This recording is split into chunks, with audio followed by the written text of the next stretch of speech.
Numit Oibagira manungda Irang Loisingani Hairamba Union Home Minister Amit Shah Ngasi Imphal da Laklibasi Ngasi Taruk ni Suba Numit Oibagira Leingak touong ngasi Manipur meeyam thouoidabani haina imagi Meira gi Convenor Th Sujata na phongdorakli imagi Meira na sinduna ngasi Manipur Press Club ta pangthokiba paugi mifam amada wafam asi phongdokladuna Th Sujata na hai Mamang chahigi May 3 Irang khawraktuna meeyam awaba taraba matamda Union Home Minister Amit Shah lamdam asida laklamba aduda Manipur gi meeyam na Irang asigi waroisin soidana puraklagani haina harauba phaunakhibane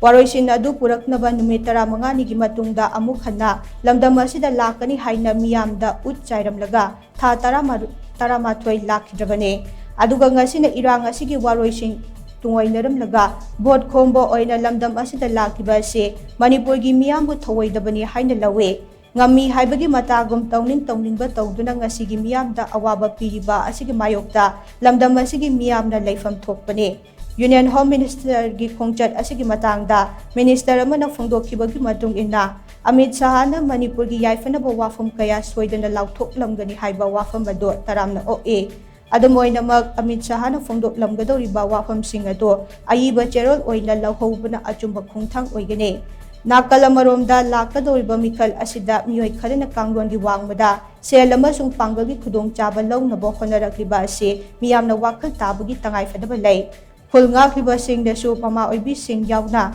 miyamna nungairoidaba thabak tawroidabane Irang asina hek khawrakpadagi mabung maupa amade macha oibasingna khulngakpagi thawdang lawribasinggidamak lamdam asigi nupi oibisingna lepkiba amade honakhiba khodingmak adu aranba khara asina arembada tahankhiba tarabade nupi oibisingna soidana warokhigane maram aduna tunglab chatta pamdaba thawdoksing asi thokhandanaba amato oina honaminasi hainasu Th Sujata na makhatana phongdokhe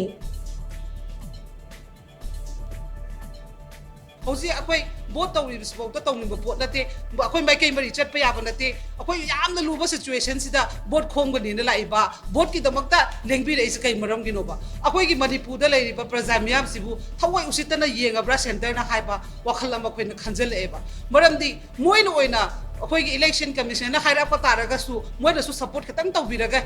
Manipur di huji situation yam phatte maram di moi gi member amam tang oraga su huji kin condition sida haidan state ka moi ga manabiraga situation se hana khatam dongna ba finish oina ba hona bige haidar da masi puna mak to le huji ge mu maigi pamja bane haidana candidate puna mak thole hauji akhoi maitai masen manung da su election gi maram da oiraga hauji akhoi masen se nungsina da ba pot ama su ngo hele lan lepting ai marak sida maitai masen nungsina da gi phibam ama su masi election sine matung inaga loi leinare adubu